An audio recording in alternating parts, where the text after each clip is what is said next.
Está no ar mais uma edição do AmbaCast, o podcast oficial da Agência de Notícias Brasil Árabe.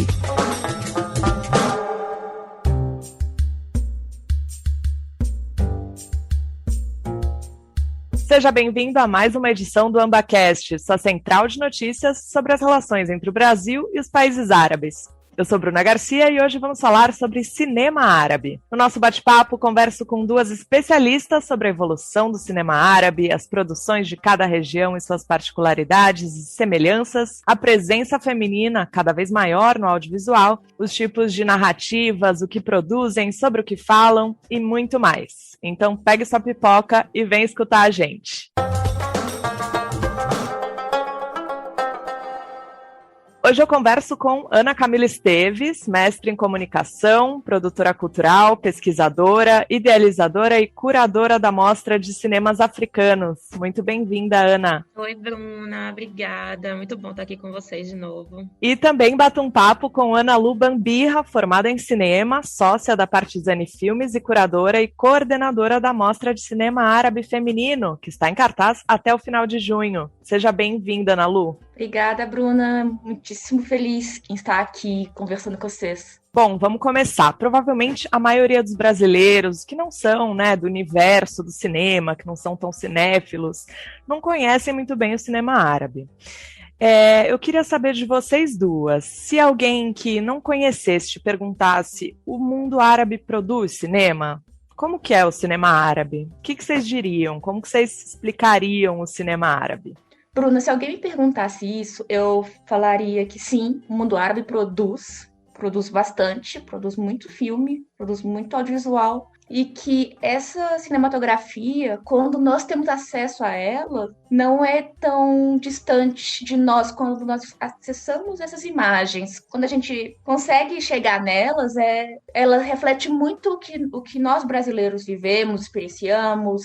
Legal, e tem de tudo, né? Tem de tudo, tem filmes mais comerciais, mais independentes, documentário, ficção, experimental, então é muito diverso, muito plural. Não tem como falar que o cinema árabe é uma coisa só, é que nem quem fala, não gosto de filme brasileiro, não tem como falar que filme brasileiro é uma coisa só também, né? A gente também tem uma produção muito diversa, não é isso? Então, nesse sentido, tem uma semelhança. Isso, sim. E para você, Ana Camila, o que você falaria para um leigo sobre o cinema árabe? Então, no meu caso, que é o do universo dos cinemas africanos, dos cinemas da África, mesmo as pessoas que conhecem os cinemas da África, ou mesmo aquelas do cinema negro, porque tem um pouco isso, colocar nesse mesmo lugar aí o cinema africano, o cinema negro, esse público com o qual o público que eu mobilizo em geral, ele não costuma reconhecer os países do norte da África, que são os países árabes, como África.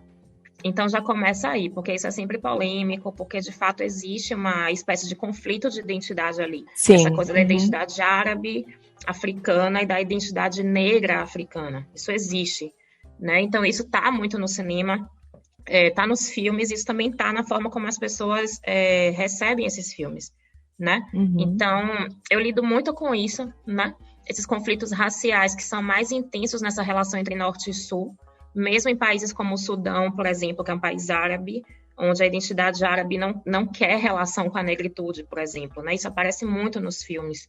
E no caso dos cinemas africanos, o que a gente percebe claramente é que os filmes, especialmente do Maghreb, Marrocos, Argélia e Tunísia, eles são resultados de uma indústria mais consolidada, mais antiga que os cinemas do sul do Saara, que conta com estúdios cinematográficos, subsídio do governo, que é o caso do Marrocos, por exemplo, Não tanto da Argélia, mas do Marrocos, sim, que tem menos recursos, a Argélia tem menos recursos e apoio do governo, mas que vem crescendo como cinema independente e reconhecido em festivais, em grandes festivais, importantes festivais internacionais. E cada um tem sua história, A Argélia surgiu de um contexto diferente do Marrocos, que por sua vez é diferente da Tunísia, e a Tunísia é um caso especial, porque é a sede de um dos maiores festivais de cinema na África, que é as Jornadas Cinematográficas de Cartago, que é um polo de exibição que movimenta o país desde os anos 60, E também é um espaço de diálogo entre Norte e Sul, que existe até hoje, que é fundamental justamente para diminuir essas distâncias, para não ficar nessa polaridade que existe de fato, né, nas narrativas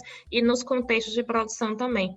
E o Egito, né, que tem essas características mais de um cinema... Começou muito como cinema comercial, tinha muito essa coisa do cinema comercial, e também hoje, como o cinema independente, tem trazido coisas lindas, coisas incríveis, as coisas, assim, talvez as melhores que eu tenho visto nos últimos anos, junto com Marrocos. E aí é isso, acho que qualquer lista de selecionados de grandes festivais, os grandes, Veneza, Cannes, Roterdã, Berlim, sempre vai ter filme árabe.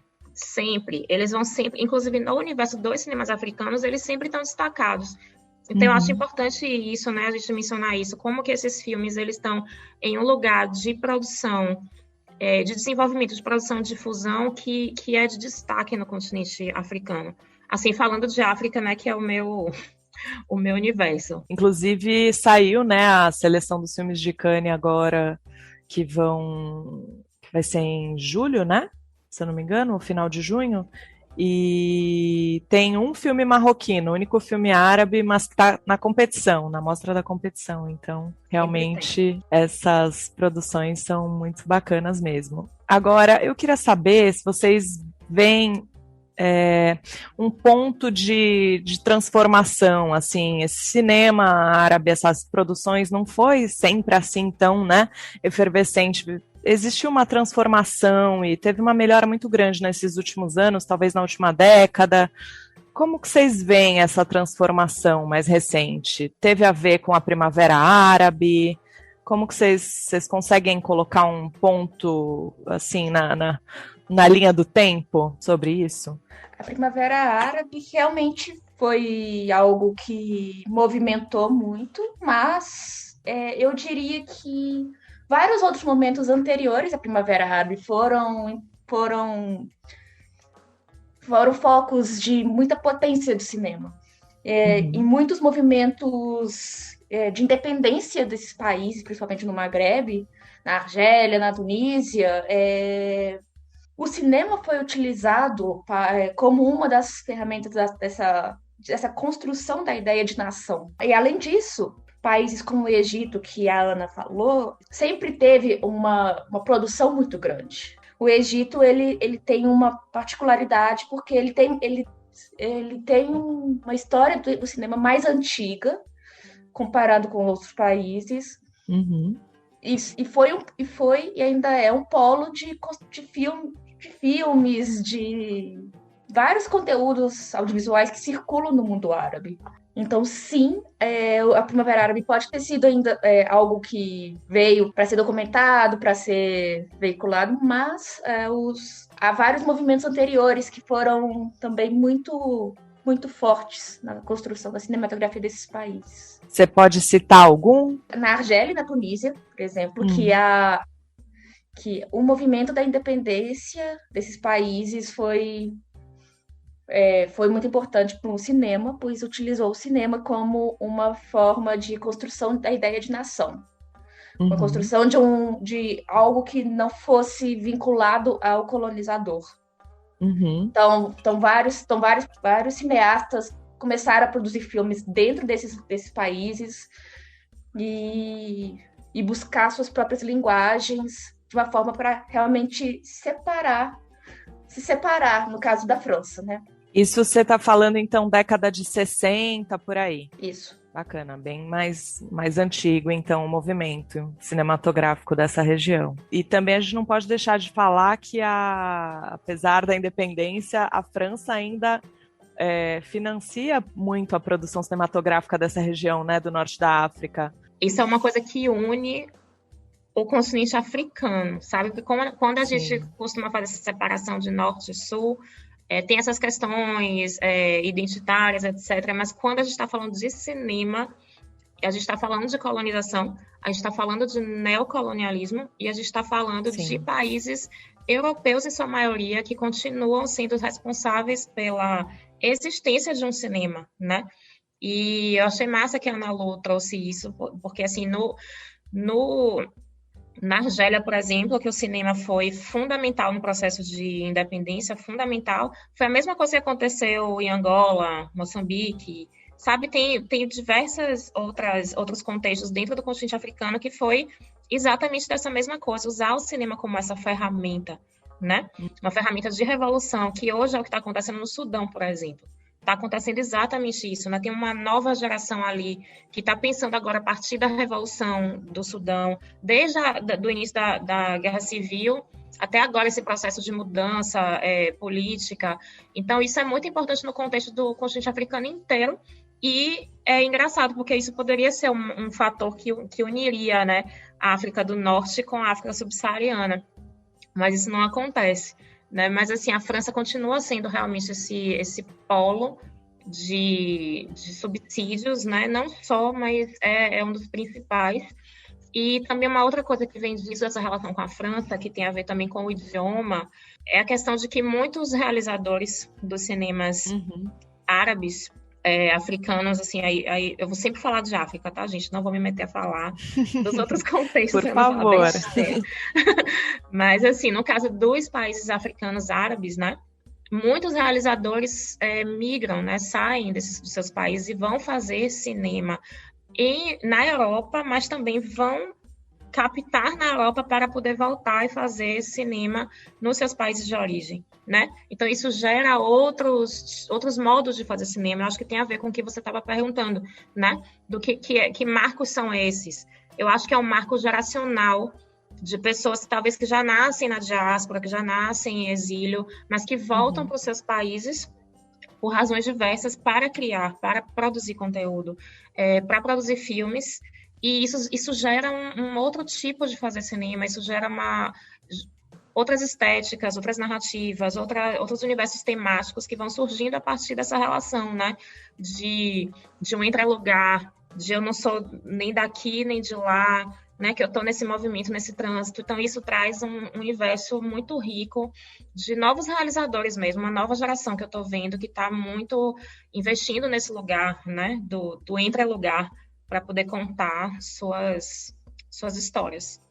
Dessa geração, então, você fala dos últimos 10 anos para cá, dos últimos 20?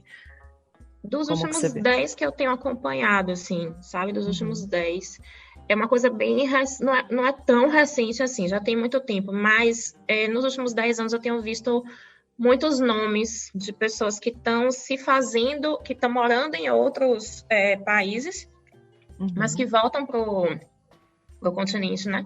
E voltam para os seus países para poder falar sobre esses países. O que é interessante, né? Porque é toda uma narrativa em torno dessa experiência sua de deslocamento, mas também um olhar seu para o seu país, né? O país da sua ascendência, o país até onde você morava e já não mora mais.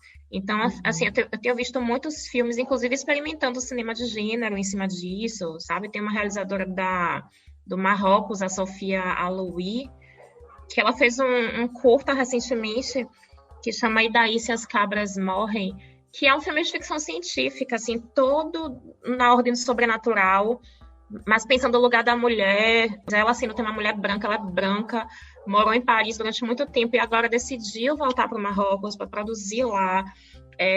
Eu conversei com ela recentemente, ela tem uma visão muito interessante dessa coisa do deslocamento e de como que isso influencia a estética dos filmes dela e a vontade dela de fazer cinema na Tunísia, sendo praticamente uma francesa, né, porque morou muito tempo na França, mas voltando e se instalando de novo no Marrocos e como que ela está produzindo a partir disso, né, dessa experiência. E tem muitos filmes de ficção científica na Mostra de Cinema Árabe Feminino, né, Ana Lu? A gente já vai chegar lá.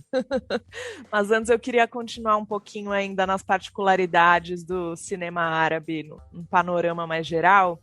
Eu queria saber se vocês conseguem identificar a particularidade de cada país nas produções, se tem um país que produz mais um gênero, por exemplo, ou que fala mais de um tema, ou não tem nada a ver, cada país faz de uma forma e tem sua própria diversidade. Como que vocês conseguem enxergar identificar, né, essas produções de cada país árabe? Eu acho muito legal quando a Ana fala dessa produção de pessoas que saem dos seus territórios de origem, vão para a Europa ou nascem na diáspora, né, e suas produções